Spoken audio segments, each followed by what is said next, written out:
ELMI men present spotlight on African Americans in the military.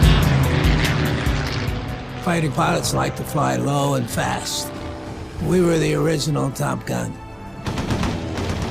Our competitors, they didn't think we were for real. We were black and we were flying this obsolete aircraft. We weren't supposed to win it.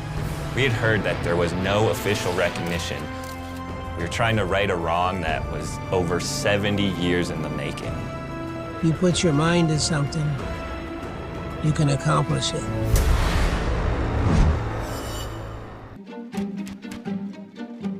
In January 1949, the Chief of Staff of the Air Force sent a directive out to all the fighter groups in the United States. They were to pick their 3 high scorers to represent their group at the first ever Top Gun weapons meet. So based on our scores, Captain Temple, First Lieutenant Harry Stewart, and myself were chosen as primary members, and First Lieutenant Halbert Alexander as an alternate member. Before we left, we had a meeting with our commander, and he said, if you don't win, don't come back.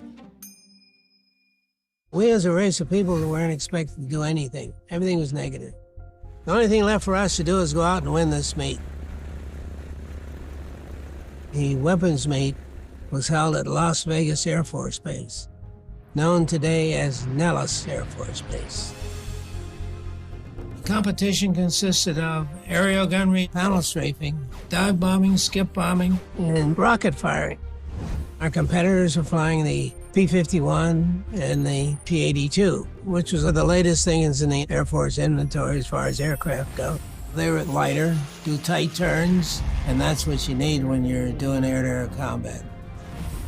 We were flying the obsolete P-47, but it didn't matter though. It's the skill of the pilot that determines what's going to happen. They were there to compete, and we were there to win.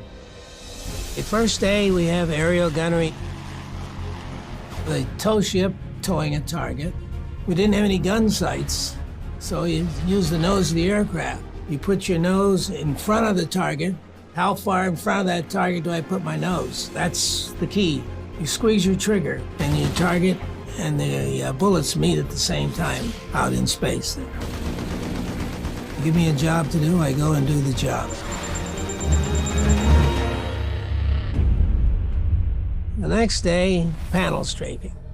It's very simple. Panel strafing is that you fire at this panel that's set up on the ground. You come in at about a 30-degree angle. You line up on it, you got the right picture, you pull the trigger, and you hit it.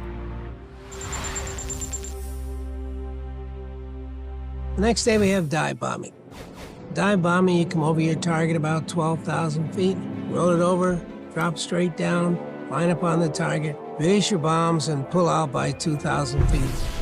No one did good that day.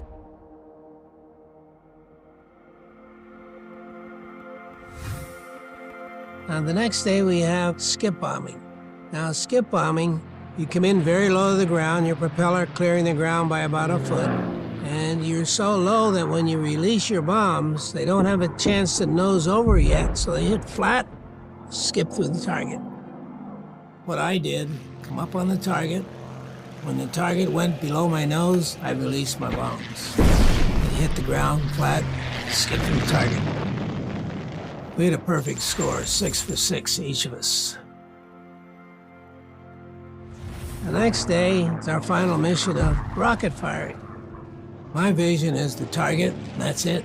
Then we fire the rockets, because they're below the wings. And you see the rockets go, and they hit the target. We were related, we won. It was very intense. No one expected us to win. And when it was announced that we, the 332nd, had won the trophy, the room was quiet. There was no applause or anything like that, because we weren't supposed to win it.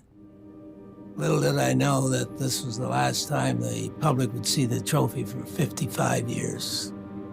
Our victory was swept under the rug. We had been working with the local Tuskegee chapter when we first heard about Colonel Harvey's story. We had heard that the 332nd Fighter Group received no official recognition for their win at Nellis Air Force Base in 1949. the initial Air Force worldwide fighter competition. The Tuskegee Airmen Squadron came here, and not only did they compete, but they won. Today was quite an event. It proves that if you believe in something and you stay at it, you'll finally get the recognition you deserve. Now this plaque, finally, after many years, will be at the top, #1. This has been your Black History Moment.